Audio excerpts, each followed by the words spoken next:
Good morning and welcome to 50 Years of Chess. I'm R.P.Radford, and before I introduce my next opponent, let me just tell you a little bit about him.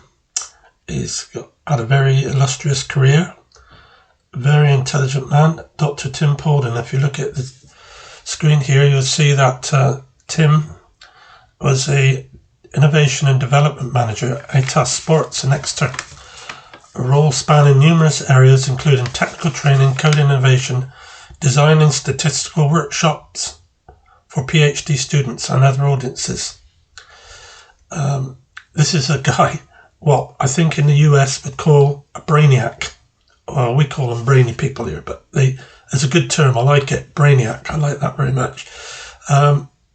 He holds a mathematics doctorate from Exeter University from 2008, having previously gained a master's in mathematics and a PGCE in secondary and sixth form mathematics from St John's College in Cambridge. I could go on and on reading this out, but I think you get the idea. Tim is a very intelligent man, and I had the pleasure of playing him Countess match. Devon, who entertained Somerset, who I was playing for at the time in 2017. So,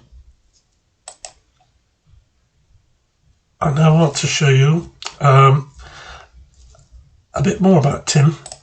He was on a program called, he was invited a guest on Chess Whiz TV in 2017, the same year I played him. And he was on there to discuss his newly invented duck chess. Crazy as it sounds, Tim did very well in introducing this. I just want to play you the first bit so you get to hear his voice and listen to what he says.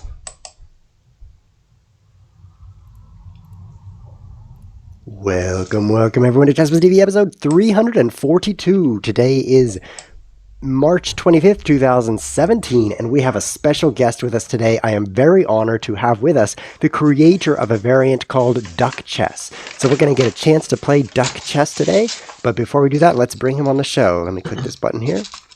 Tim, can you hear us? I can indeed. Awesome. Good. Hello. Well, it's good morning here, but everyone's in a different spot in the globe. So Tim, tell me how you first learned chess before we get into duck chess.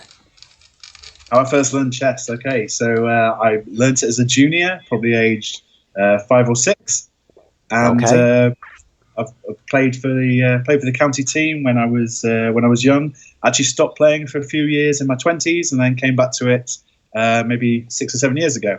Excellent. And I'm based. I was going to say I'm based in England, in the southwest, in Devon. Awesome. Well, I'm based in the United States here, so. So there we are. There's a little thing for you from Tim. He's a nice guy, big chap. Sat down opposite him, and I didn't have a clue what I was up against, but he was rated at that time a regional master, and he's rated it. He got his regional master title in 2014. And so he'd been a master for 3 years before we met, English Chess Federation master. And when we played, Tim was around 2073, which was about 183 in the old grade. And I was 157 at that time, so I was 1878 in the, so Tim was easily outgrading me and outrated me. But it wasn't so bad. I gave him a good game, and I'm going to show you it right now. He had the white pieces, and he played the following. B3, and I played knight f6, bishop b2, g6, and then Tim shocked me with bishop takes f6. I was really shocked with that.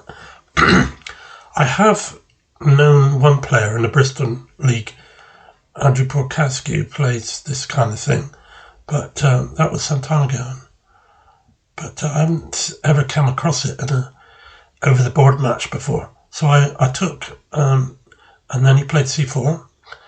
So I pushed my pawn to f5 so that I could get my dragon bishop on the a1 h8 diagonal. So he's played knight to c3, bishop g7 and rook c1. I brought my knight up to c6, g3, d6 and bishop g2. At the moment, castle, and he played e3, rook e8, developing my rook. And Tim developed his last minor piece with knight on 1 to e2. So then I swung my knight into the middle with a cheeky threat of knight to d3 check, winning the exchange on c1. But Tim wasn't going to allow that, so he played d3 because good players just don't allow that. And then I played c6. This was a fortress, a buttress against Tim's bishop on g2, and also to stop the knight from advancing up the board. h3, and so I got encouraged by h3 by playing g5 and gaining some space of my own there. So pushed on again, and I swapped. I thought it was the best thing to do at this time, because it means that I can now go in with knight into g4, f3, because that line of pawns, e3 would be extremely weak, and not only that, I can take it and fork his queen and bishop, and no, he can't play it at all. So he played the bishop out, and I dropped the knight into e5, attacking that and protected bishop, and he went out to h5, and I went knight to g6, hitting the rook, which retreated to h1, 5, pinning his knight. So he unblocked that pin with queen to d2, allowed me to get my bishop out and connect my rooks, and Tim dropped his knight from c3 back to b1, offering a queen swap, which I rejected, and went queen e5. So the game's starting to take shape a bit. He's moved his king across to f1, looking for a better place to put it out of harm's way with my pieces now coming strongly through the centre.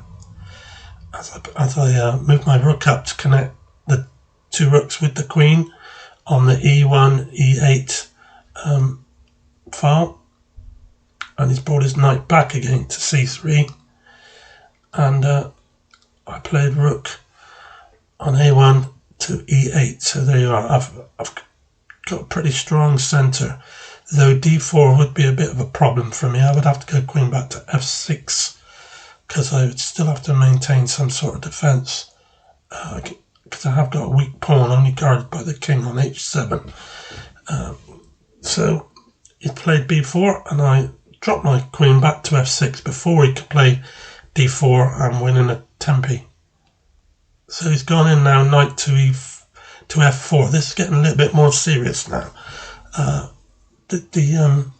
How are you part of the game is past, and we're now getting down to some bit more serious play. But before it got too far, I dropped my knight into e5 and offered Tim a draw, and he didn't seem to have the appetite to want to play a long game, and he was quite happy to take the draw. So to my relief, he took the draw, and I was very pleased with that against a player of his calibre. So it was an enjoyable match. I really liked playing him. Seemed a very nice man.